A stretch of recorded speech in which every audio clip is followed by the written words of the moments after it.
Mickey Biasion was bang on form here in Portugal and proved it by slicing into the lead when his teammate faltered, but his moment of glory was short-lived and he was almost immediately back in second place and locked in a high-speed battle. Delacour had stormed into the lead, lost it to Biasion because of a puncture and then got it back. And he held on to it as well, despite the severe attentions of Aguini and Sainz, who were some 30 seconds behind him at the end of a long day. Delacour finished the first day as the leader by a bigger margin than you could find anywhere else in the top 5, but now came day 2 when he was going to be under pressure.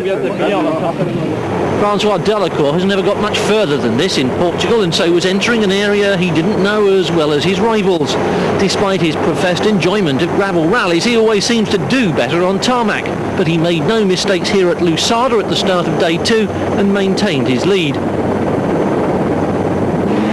While Sainz got through here unscathed, Mickey Biasion landed very hard on the Escort's nose, smashing the radiator and a few other bits and pieces, and he was destined to suffer the legacy of that impact for the rest of the day and for the rest of the rally. Out into the gravel then. On the shortest of the 4 legs, 8 gravel stages to cover, 61 miles in all, compared to the 11 stages and 104 miles of day 1. In the dust, Delacour was visibly on form and seemed to be enjoying his day behind the wheel of the Escort.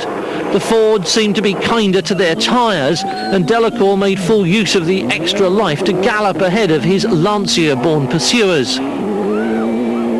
Despite Delacour's apparently gleeful drive at the front, and despite the leftover problem of astonishing water consumption and overheating, Mickey Biasion chose the first short day on gravel to launch his charge and attacked hard. After a year in the Sierra, we may be forgiven for getting what a Biasion attack is like. For those of us who have, this will be an immediate memory refresher as the smiling Italian proved to be as awesome as ever.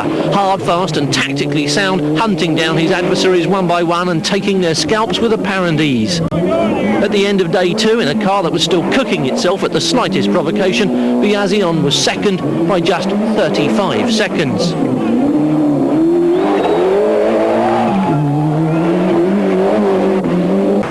The pressure on Aguini and Biasion was immediately reduced, but the pressure on Delacour remained intense.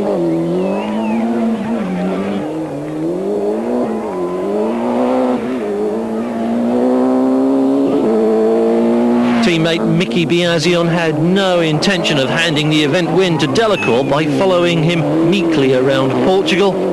The battle for the lead was still on.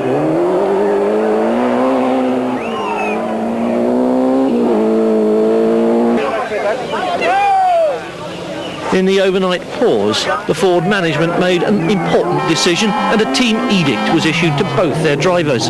It's been 5 years since a works Ford won a round of the World Championship, nearly 15 since Borum enjoyed the luxury of a 1-2 victory.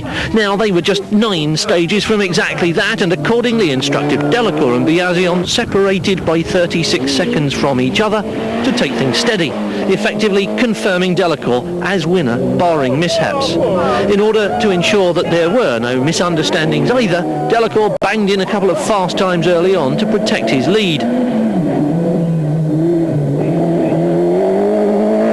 The second of the Escorts was still overheating. The radiator cooling fans were permanently on and Mickey Biasion was carrying extra water inside the car.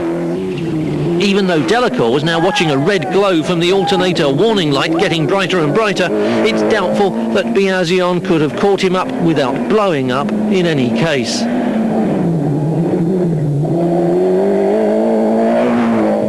Ford took an excellent 1-2 victory and the first international victory for the Escort, with Aguini doing the face-saving for Lancia in 3rd place and Marco Alain as dramatic as ever in 4th place.